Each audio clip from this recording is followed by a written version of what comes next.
Donc aujourd'hui, nous allons parler des lettres muettes à la fin des mots. Alors, les lettres muettes, c'est par exemple la lettre D du mot pied, la lettre S du mot gris que l'on n'entend pas. Une lettre muette est par définition une lettre que l'on écrit mais que l'on n'entend pas. D'accord ? Premier point, la lettre muette est une lettre que l'on écrit mais que l'on n'entend pas, qu'on ne prononce pas.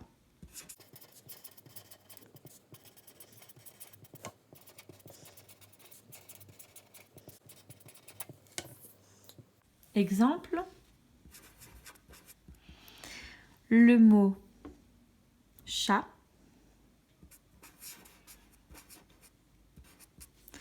la lettre T, on ne la prononce pas. Deuxième point.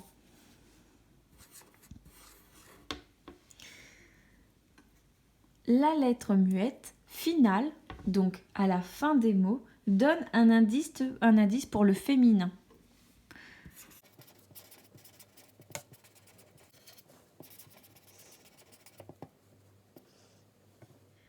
Exemple, on reprend toujours le mot chat. On a vu que la lettre muette du mot chat, c'est la lettre T. Le féminin de chat, souvenez-vous, c'est chatte. Donc, cette fois-ci, on entend le T et le son T, chatte. Mais je double la consonne et je rajoute un E. Pour ce mot-ci. On a d'autres exemples avec le mot blanc. Blanc, la lettre muette, ça va être le C. Blanc au féminin deviendra le mot blanche. C-H-E. Donc le C donne une indication pour le féminin du mot blanc. On peut faire avec un dernier exemple, avec le mot sourd. À la fin du mot sourd, on met un D. Est-ce qu'on l'entend quand il est au masculin? Non. En revanche, quand je mets sourd au féminin, sourd devient sourde. Troisième point, pour les lettres muettes, on peut trouver des mots de la même famille.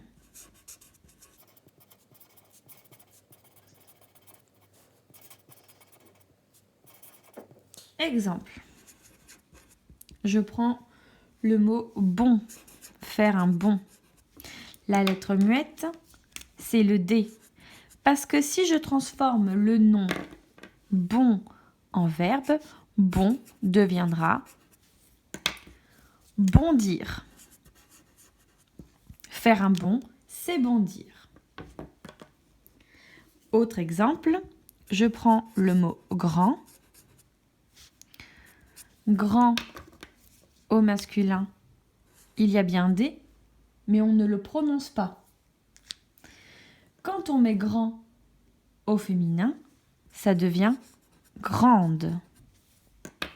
Et là, on entend le son de, le D. Et donc, pour trouver des mots de la même famille, dans grand, je peux trouver aussi le verbe. Quand on devient grand, on dit qu'on grandit. Donc, le verbe grandir.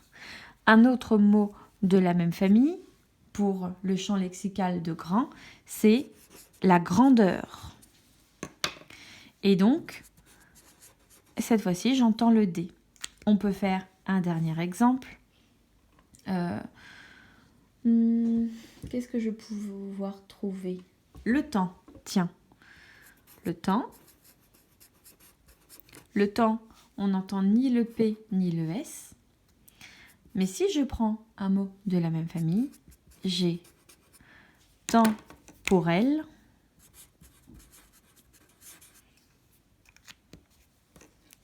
Et là, on entend le P.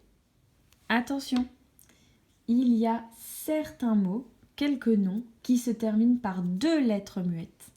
On l'a vu tout à l'heure avec le mot temps.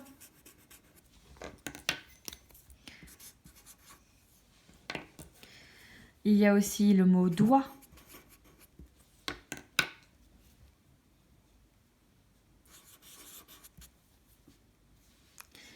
Il y a aussi le mot corps.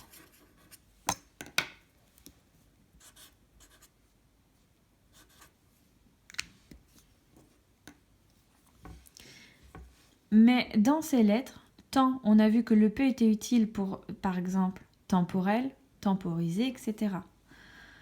Pour le mot doigt, la lettre G n'aura pas d'utilité, mais par contre, la lettre T, oui. Un doigté. Par exemple, quand je joue à la guitare, il a un beau doigté.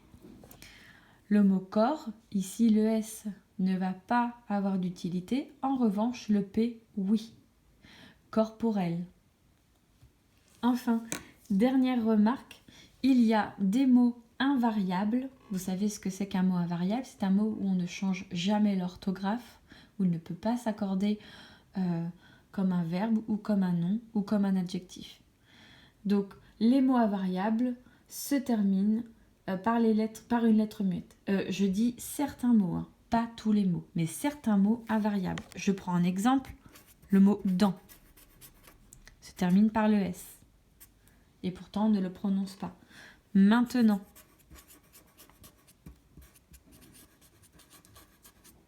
Ça se termine par un T et on ne l'entend pas.